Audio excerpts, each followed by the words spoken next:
And again, this is a skill that maybe you haven't practiced very much, but you really want to practice aligning the assignment to the rubric when you think you're finished. Don't just turn it in. Take a look at this and say, okay, did I do all of these things? These are how I'm going to get my 100 points or my 125 points if I'm doing the paper as well, right? And if you're looking at any of these descriptions and you're like, well, I don't understand what that means, don't ignore it. Pay attention to it. Ask a question. Get clarification. Because if you ignore that little question mark in your mind, you know, you could be throwing away points. And there's some of you that those points are very important. The paper, 5 paragraphs, same as the first project.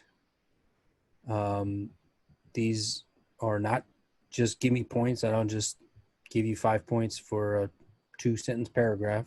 You got to try to work to earn that by writing, I would say, a multi-sentence paragraph that addresses all of the things in this part. So what are you trying to do? What kind of work are you trying to do? You want to introduce the median salary, right? You want to talk about why you're interested in this kind of loan and whether you currently have this kind of loan. So, you know, don't take shortcuts there. If you want to get your full points, address all of those different parts. So you're quantifying your savings between sheet 1 and sheet 2, and you're explaining why you're able to save interest in the second sheet. So again, multiple sentences, trying to be clear, trying to use the tools that we've built up in this course to really address the concept of trying to save money on interest. Then you got your post-graduation paragraph. You've got a challenging question here about the mean or the median. So we've talked a little bit about the difference between using the mean or the median as an average. So if you're struggling with that, I would revisit some of those videos or ask me for some help on that.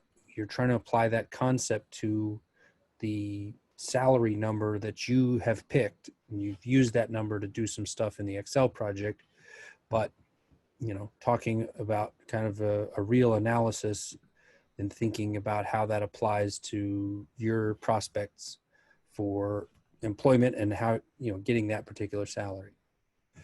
And then in the analysis in the second part, you're comparing sheet 2 and sheet 3. And again, I would encourage you to use the absolute and relative change as ways of talking about the differences between things. Those are good tools for that. And then this should be a pretty easy paragraph for 5 points, but you just need to, you know, write a couple sentences about what are the connections and how could you maybe use this personally in the future.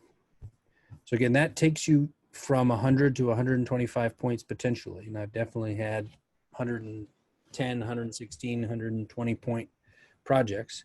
That's not the most common thing, but it's definitely doable.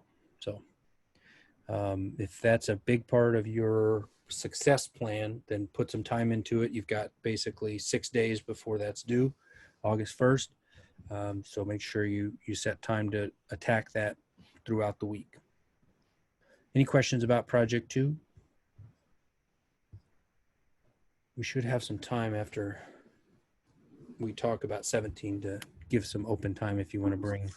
I have some questions, but I can answer after the class is over. Okay, good. We can share your screen or share my screen and we can look at it. Okay. But you're on your way. You've gotten started.